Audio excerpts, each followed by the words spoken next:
You think you know Andre Rieu, maestro of the waltz, the man who fills arenas with magic and music. But behind the applause and sparkling performances, another world waited.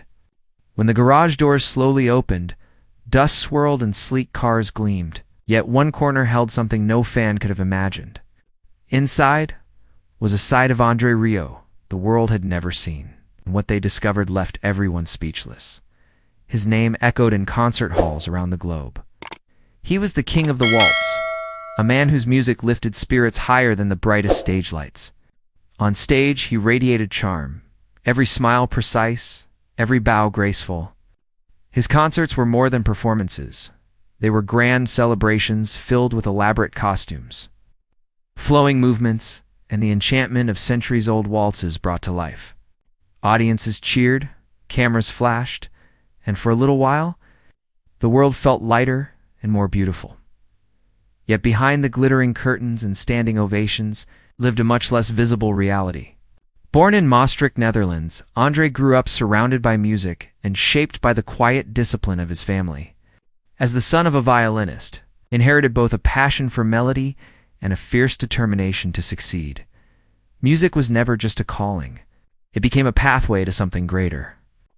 He refused to settle for small orchestras or modest halls. In 1987, he founded the Johann Strauss Orchestra, transforming it into a global phenomenon.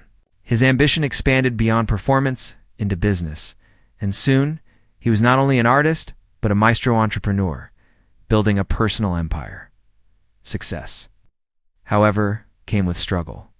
Andre openly admitted to taking financial risks that could have cost him everything. Massive stage sets, fountains, carriages, and elaborate lighting demanded fortunes.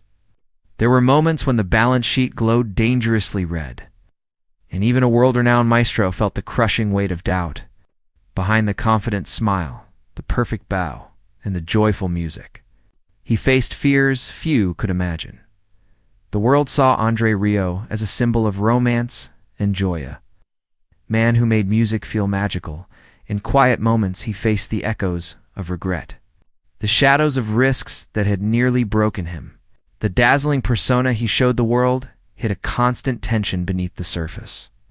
Every triumphant concert masked a story of sacrifice and fear, a life carefully orchestrated yet sometimes fraying at the edges.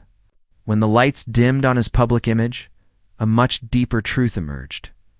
This beloved maestro, adored by millions, carried whispers of doubt and risked secrets that only revealed themselves in the solitude of his castle, where the music faded and the man behind the waltz quietly reappeared. Andre Rieu had long dreamed of a home that matched the grandeur of his music, a place reflecting both his heritage and his imagination. That dream became real in Maastricht, where he acquired a small castle that looked as if it had stepped out of a fairy tale. Turreted walls, centuries-worn stonework, and Baroque detailing made it feel like the past had been preserved just for him. Since childhood, he had envisioned such a place, a refuge from the endless swirl of travel, cameras, and applause. The castle itself carried a romantic history. Dating back to the 15th century, it fascinated him, especially the tale that the musketeer D'Artagnan from the Three Musketeers had once stayed within its walls. The idea that legends lingered there thrilled him every stone, seemed alive with stories of drama, triumph, or betrayal. Acquiring the castle had not been easy. About 20 years earlier, he renewed his determination and finally made it his own, fulfilling a lifelong dream. He poured himself into shaping it into a sanctuary. The rooms were lavish yet warm, filled with music, memories, and art. The gardens bloomed with color, a greenhouse nurtured rare plants, and hidden corners offered quiet for reflection. Every detail was intentional, a private stage far removed from the grand ones where he performed. But that grandeur came at a price. His artistic vision often drifted into extravagance, and just as his elaborate concerts had once plunged him deep into debt, the castle too reflected his sweeping ambition. Nothing about it was ordinary. Everything carried meaning, symbolizing both the life he built and the dreams he continued to chase. Yet amid all the beauty, one mystery lingered. A part of the home remained untouched by visitors, unknown even to close friends. It was a quiet, shadowed space where the pulse of daily life faded. Inside it rested something deeply personal and strangely compelling, a piece of his life, preserved in secrecy, holding stories he had never shared. It felt alive with whispered memories, regrets, and reflections, containing confessions and objects that spoke of the double life he lived. This hidden corner waited silently for the world to discover it. The heavy doors of Andre Rieu's garage groaned open, releasing a cloud of dust into the sunlight. The air carried the oily scent of aging engines, hinting at vehicles lovingly maintained, yet kept far from public view. Journalists and documentary filmmakers stepped inside cautiously, their footsteps echoing in the vast stone space. They sensed anticipation in the air, a quiet current of excitement. This was no ordinary garage. It was an unseen chapter of a life the world believed it knew. The first thing they noticed was a row of vehicles, each parked with deliberate care. At the far end stood a 2007 Mercedes-Benz S65 AMG long wheelbase, an imposing. Dust muted its shine, but the reinforced windows and thick metal plating revealed its true nature. This was not a luxury.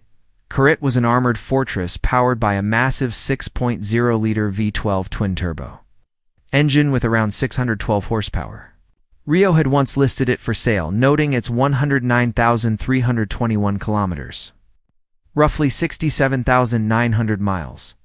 The car hinted at a side of him few recognized, a man who valued security as much as elegance. Someone aware of his own vulnerability behind the joyful smile he projected to millions. Nearby sat a Tesla Model S, silent and sleek.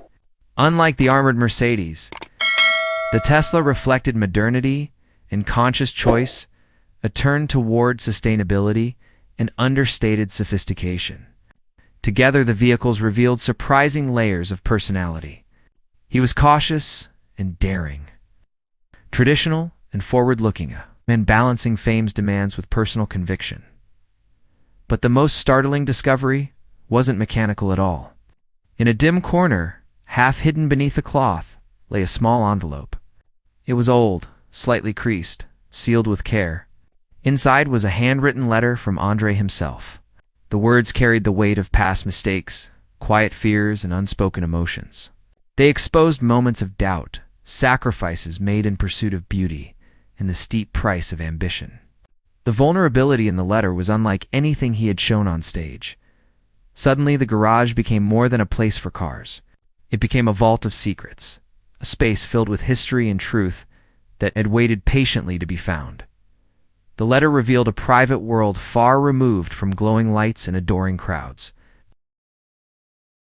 It spoke of joy, longing, regret, and the fragile line he walked between public triumph and personal turmoil. It described his early love story with Marjorie Kaufman, whom he met in the early 1970s. Their bond had been immediate, grounded in shared dreams and musical passion. They married in 1975, beginning a partnership that shaped both his life and career. Marjorie was more than a wife. She was his anchor and his partner in business, managing tours, organizing costumes, and steering the details that allowed him to shine so brightly. Together, they built a family. Their elder son, Pierre, grew up backstage, eventually joining Rieu's production company and becoming one of his most trusted collaborators. Their family life intertwined seamlessly with work, creating a rhythm that held both harmony and tension. Andre often spoke of emotion in music, believing the waltz mirrored life, joy and sorrow intertwined, each deepening the other. In private, he lived by that philosophy. Though the letter revealed how deeply the pressures of touring sometimes strained the balance, the distance from home weighed heavily, leaving him wondering what he had sacrificed for beauty, applause, and dreams that demanded everything he had. Fame had tempted him in ways he barely admitted to himself. There were nights when he wondered if his relentless pursuit of success might fracture his marriage. When a fear of failure and a yearning for recognition clashed with his love for Marjorie. The letter revealed an intimate confession he had kept buried for years, a quiet struggle between his dreams and his vows. His words were raw and unguarded, nothing like the polished charm he presented to the world. They exposed a deeply human vulnerability beneath decades of poise, a reminder that even great maestros wrestle with the fragile tensions of love and loyalty. Yet despite the storms described in his handwriting, Andre and Marjorie endured. Their bond remained strong, a blend of devotion and partnership that carried them through demanding years of touring, scrutiny, and fame. The letter did not end in sorrow.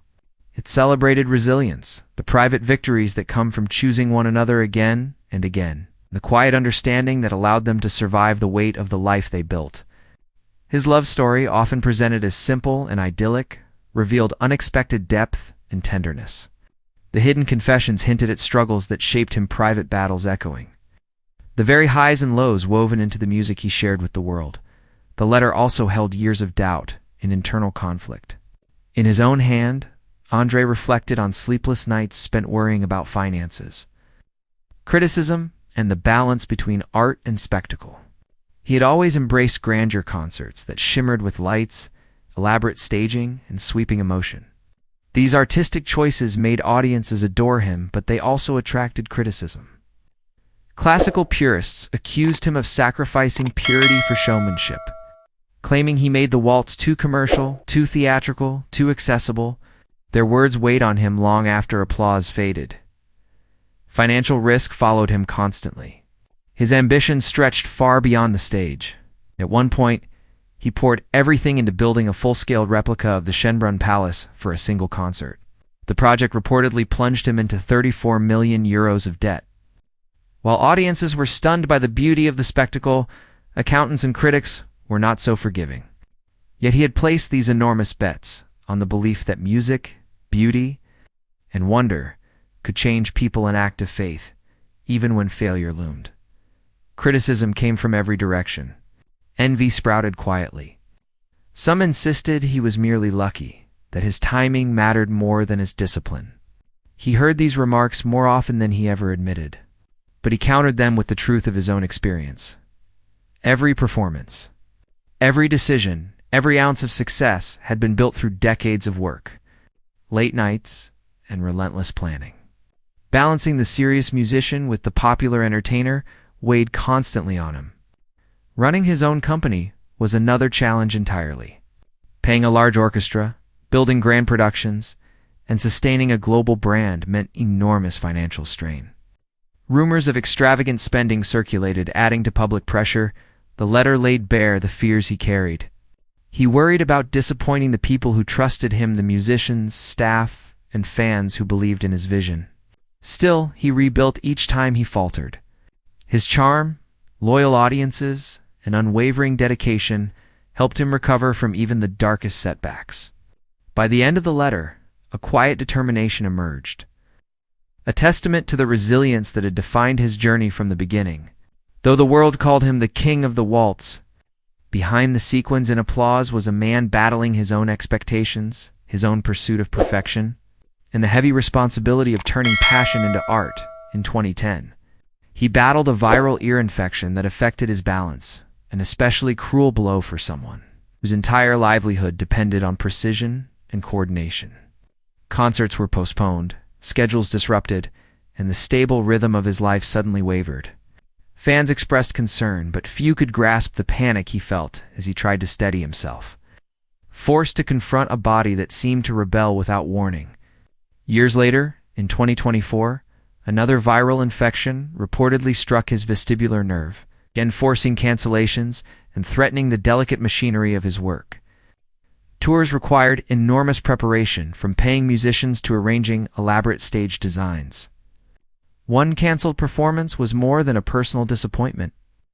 It risked the future of his company and the trust he had. Built over decades, the letter revealed the emotional toll of these moments. He described nights spent staring at the ceiling, wondering how long he could continue, wondering what truly mattered. His illness forced him to reassess his legacy. The music that had once felt like pure joy began to carry new weight. Each performance became a reminder of how quickly life could shift, and how vital it was to pour every bit of love and passion into every note. Recovery was slow, but he fought his way back with the help of Marjorie, his sons, and the devoted team that surrounded him. Therapy, rest, and sheer determination restored what illness had threatened to take. Every concert after those scares carried a quiet triumph. A victory not just over physical struggle, but over fear itself. These experiences only reinforced Andre's lifelong belief that music heals. He had always seen the waltz as a reflection of life itself, capable of expressing both sorrow and joy. His own battles with health deepened that philosophy. Turning music into more than a gift for others, it became a source of personal healing, a bridge between fragility and resilience. When illness struck and towers of sound and light fell silent, Andre was forced to confront his own mortality. The raw, regret-laden words from the garage letter echoed louder now, urging him to find meaning in vulnerability and to appreciate the delicate beauty of life in those quiet, shadowed moments. He realized that the music would endure, and through it, so would he. Andre Rieu had built a remarkable life, one forged from talent, vision, and tireless work. Today he was recognized not only as the king of the waltz, but as a global cultural icon. Estimates put his net worth around $40 million, fortune amassed through decades of dedication, creativity, and entrepreneurial spirit. He was far more than a performer. He ran his own production company, oversaw international tours, recordings, and merchandising, and had built an orchestra celebrated worldwide. Each concert, album, meticulously crafted performance contributed to a thriving enterprise that reflected both his musical genius and organizational skill. Culturally, Andre left an indelible mark. He had brought waltzes and light classical music to mass audiences, transforming a once niche genre into a global phenomenon. His concerts were more than performances. They were immersive experiences blending music, emotion, and theatricality, leaving audiences enchanted. By turning his orchestra into a worldwide brand, he bridged classical tradition with modern entertainment, making the elegance of the waltz accessible to millions. His personal legacy was equally impressive. The castle in Maastricht stood as a testament to both his roots and his dreams. Turreted walls, lush gardens, and quiet retreats reflected a life built around beauty, harmony, and family. It was a home where music thrived, not only on stage but in everyday life, a private sanctuary where Andre could recharge and plan his next ambitious project. Despite decades of touring, his life remained full and active. He continued to perform worldwide, drawing packed audiences across Europe, Asia, and the Americas.